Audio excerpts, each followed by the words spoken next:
My name is Zane Vance. I am the defensive coordinator and the linebacker coach for Charleston Southern University football. I've been coaching football for 36 years. Coached my first game in 1985. I am married to Debbie Vance. We've been married coming up on year number 31 here this summer. We have been blessed with 5 beautiful sons. 2 of those, 2.5 of them, are still in the house because our college guy comes back to visit. The older 2 are married and off doing their own thing, and that's pretty much it. I was following the program from a distance because I was so intrigued by the turnaround here. Jamie Chadwell played football at East Tennessee State, and I played there, so you keep up with your alums. Mark Tucker was one of his coaches. Mark Tucker and I have known each other since our playing days together in 1982.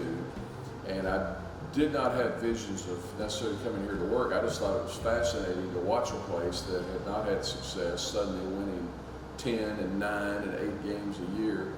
And as I was watching all this, I was at New Mexico State, which is a fine place. But the thing you learn about living way out there is that you stay out there, especially the big family. Unless you got about $4,000 to donate to airlines and rental cars, you're not coming home. The grandparents were having their grandchildren grow up underneath them and not see them. I hadn't seen my mom in 5 years, and when an opportunity came, as the coaching transition took place, Mark Tucker became the head coach, a chance to get back in the Southeast, to get near the family, see my grandmother, who was 97 at the time and has since passed.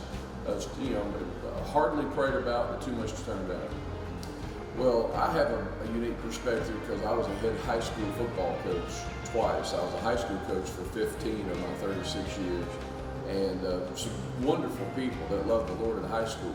But the one thing that that follows you around is, you got to kind of have to be careful in this day and age. Unfortunately, we've transitioned into, you're one wrong word of testimony away from being in the superintendent's office, having an ACLU lawyer there to discuss what you can't say. And obviously the very foundation of this place is at 180 degrees. That's what we want to do here. We encourage you to pray with your players. We encourage you to dig down deep and get into the deep emotional aspects of learning to live your life out in Christ. How can I help? How do you minister? How do you help someone leave here ready to walk in Christ better than when they got here? That's why we built the place, and that's just so liberating that you come to work every day. And that's like I said, that's why we built the place. I think football is a tremendous reflection of life, probably the best one out there right now in terms of, I've told people before, you can be an absolute jerk of a human being, but if you can score 42 points a game on the basketball court and snag 18 rebounds, your team may win anyway. And you can be a jerk of a human being on the baseball diamond, but if you throw it 97 miles an hour, well, you're going to strike 17 of them out, your team might win. None of that works in football because it's been tried. Football is a reflection of life in that you need everyone and everyone needs you. And when you let your responsibilities down, you're not just letting you down, you're letting an entire side of the ball down, a position group, a football team, a football staff, a university that's hoping that you win. You let everybody, the alums watch it. There's a lot riding on what you do, and there's no immediate gratification either. You don't kick, a rock in frustration and say, well, hang in there, boys, because we got another game tomorrow, or we got another game 2 days from now. You got to own that for at least a week. You may, if that's a rival game or something, you're going to have to own that for a year. You may have to own that for a lifetime. And to be great at it, you got to bleed, you got to hurt, you've got to get off the ground when it's painful. You've got to do all the things that it seems like society anymore doesn't want to tell you have to do, and that's why I love it. Well, obviously it starts. It's amazing. Young men's futures can get decided in 5 seconds, and I tell them that all the time. There better not be a but at the beginning of it, such as, well, Coach, He's a great player, but I need to tell you, we're going to be done. I can tell you that. The character has to be there. He has to be a person that I'm going to feed my family with. I'm going to put my mortgage on you. So you have to be a person of character. Obviously, academically, we want to be able to observe your work. You don't have to be a Rhodes Scholar, but we've got to observe your habits and your history and believe you can do collegiate work and that you can make it here and it's not going to overwhelm you, that sort of thing. And from the football perspective, I will tell you unabashedly that the thing that I look for are the old school qualities, because we don't allow the game to be coached or played in the old school way. I'm looking for people that enjoy hitting other people, that enjoy knocking other people backward, that enjoy playing the game at a violent level, because this society doesn't want that. A lot of coaches, especially younger ones, have not even brought up in a way to teach that. So when you find guys on the film that are old school, that that will smack you backwards and run to the ball and do those sorts of things, then I'm in. Well, great football players are not on lists. That's the first thing. If you're the linebacker, you are the quarterback of the defense. Just like our offensive side of the ball holds that quarterback to a different standard, our linebackers check everything.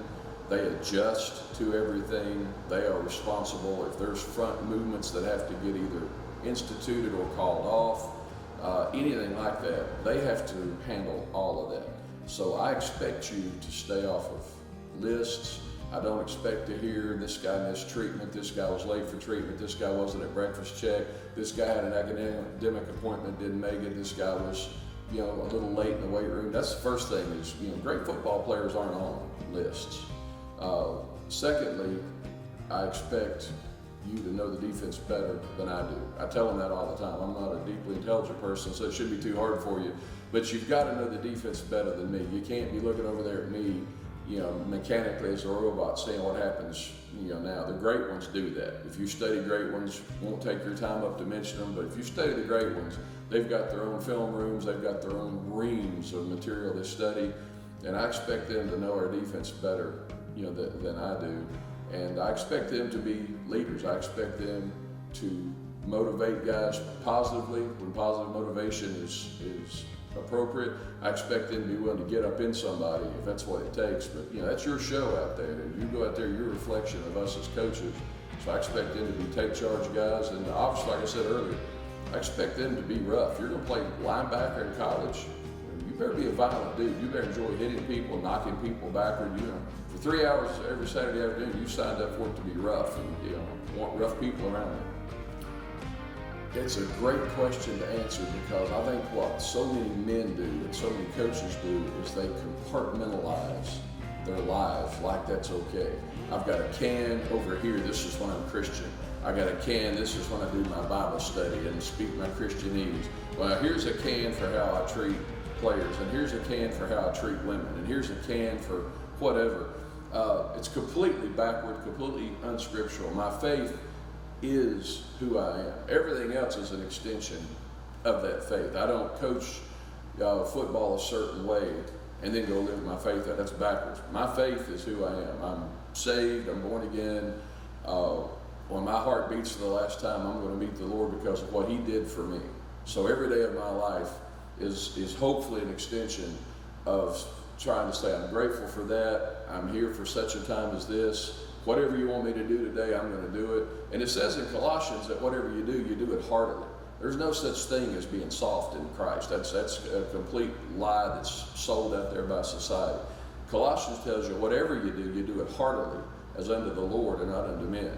So I take great pride in that we're going to coach hard, we're going to run to the ball, we're going to line up well, we're going to be as violent as we can be, we're going to play between the whistles. And when people come watch us play, we're not going to embarrass our school, we're not going to embarrass our administration, we're not going to embarrass anybody else. They're going to look at us and say, wow, win or lose, sometimes talent comes down to that. Man, those dudes, they play hard, because that's what Jesus would do. You went and watched anything Jesus did, you wouldn't leave saying he could have done this more, he could have done that more. He'd do it to the fullest of his ability. That's what he asked us to do. So it's pretty easy, honestly.